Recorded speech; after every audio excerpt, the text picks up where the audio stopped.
My name is Lena Hart. I am 37 years old. I live in a small town called Maple Ridge. Maple Ridge is a quiet place. There are small houses, tall trees, and friendly neighbors. Birds sing in the morning. Dogs bark in the afternoon. At night, the streets are calm. I live with my husband, Caleb, and our 2 children. Our son is Eli. He is 9 years old. Our daughter is Sophie. She is 7 years old. Our house is not big, but it is warm. It is bright in the morning and cozy at night. I used to think my life was perfect.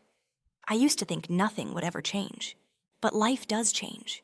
Slowly, quietly, and sometimes painfully. When Caleb and I first married, he was very sweet.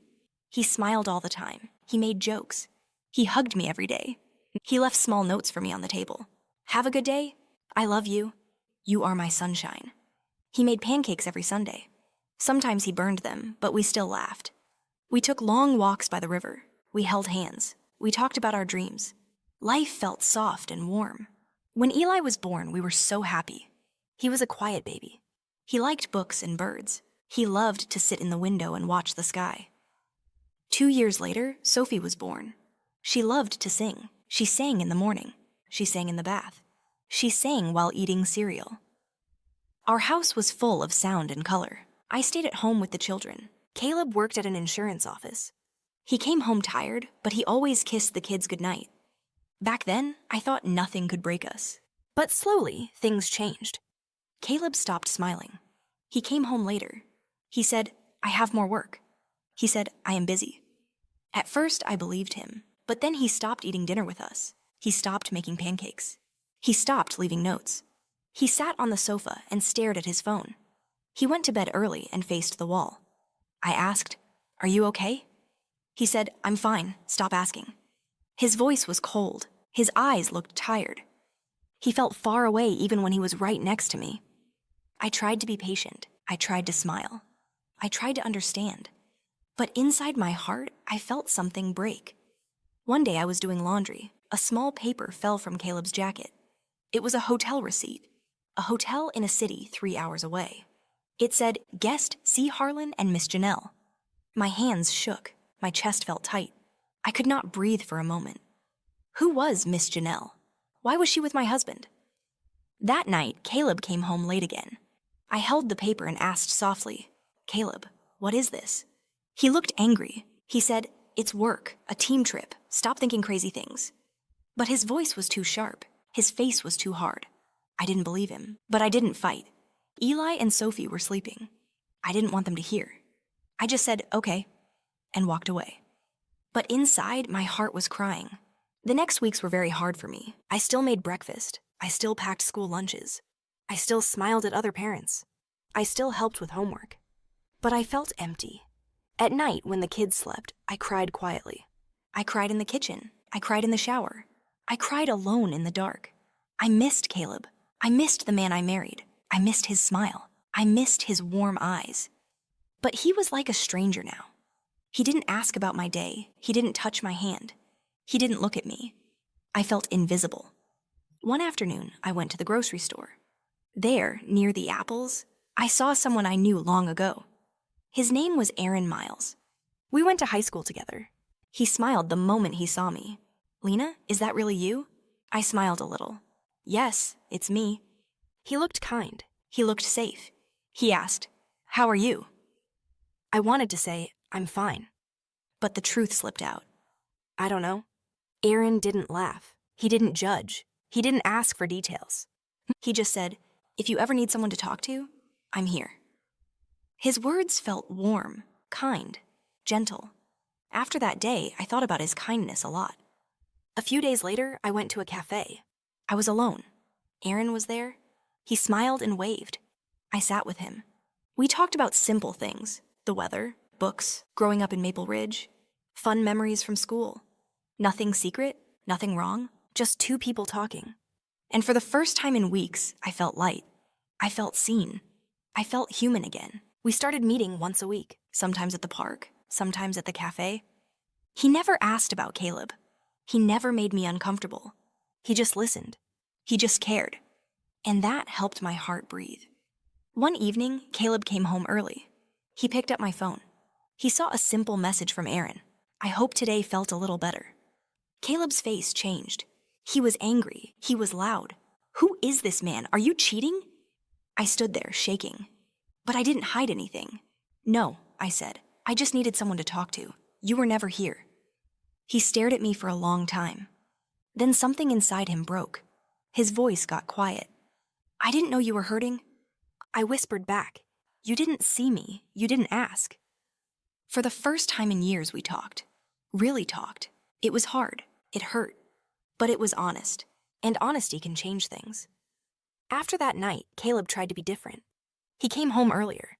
He ate dinner with us. He asked about my day. He helped the kids with homework. He smiled more. It was not perfect. It was slow. It was careful. But it was something. My heart was still hurt, still scared, still unsure. But I saw Caleb trying. And that mattered. One night, I felt terrible. My chest hurt. I had a strong fever. I felt dizzy. Caleb ran to me. He carried me to the car. He drove fast to the hospital. He held my hand the whole time. He kissed my forehead.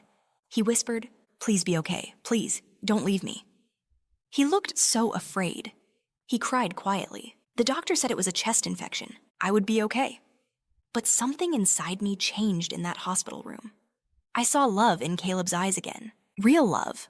Old love. Broken love, but love. When we came home, he made soup. He told me to rest. The kids hugged me with warm little arms. I felt cared for again. After I got better, I started walking in the mornings. The air felt cool. The sky was soft. The world felt slow and beautiful. I thought about everything. My marriage, my 2 children, my loneliness, my hope, my future. I thought about Aaron too, but not with love, only with gratitude. He helped me remember that I am important. I bought a small notebook. Every night, I wrote simple sentences. I am sad today. I had a good moment today. I am healing.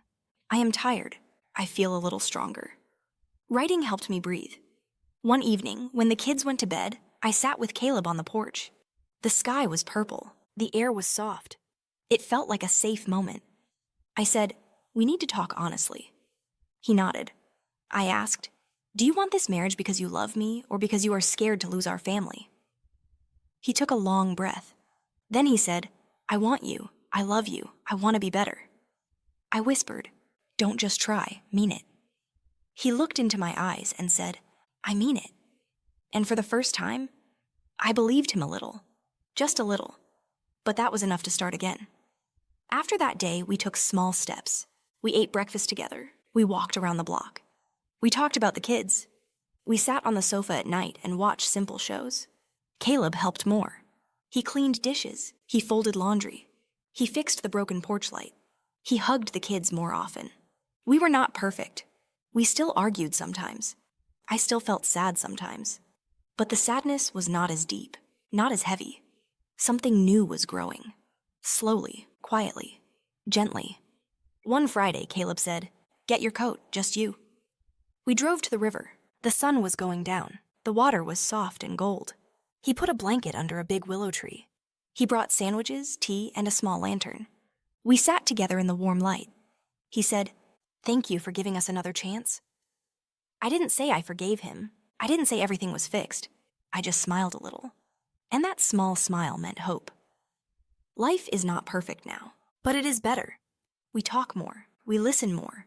We treat each other with care. Some days are good. Some days are hard. Some days I feel afraid again. But most days, I feel okay. I learned something important. Love is not big words. Love is not gifts. Love is not perfect moments. Love is kindness. Love is time. Love is listening. Love is choosing each other again and again. And I learned something else too. I am strong. I can survive pain. I can heal. I deserve love. I matter. Now I wake up in the morning and look out the window. I see the trees. I hear the birds. I feel the quiet, and I feel hope. Soft, quiet, gentle hope. One day at a time, one breath at a time, one small step at a time. If you feel sad or lost right now, please remember, you are not alone. You are important. You are strong. You deserve kindness. You deserve peace. Start with small steps. Start with one quiet moment. Start with yourself. Your light will come back too.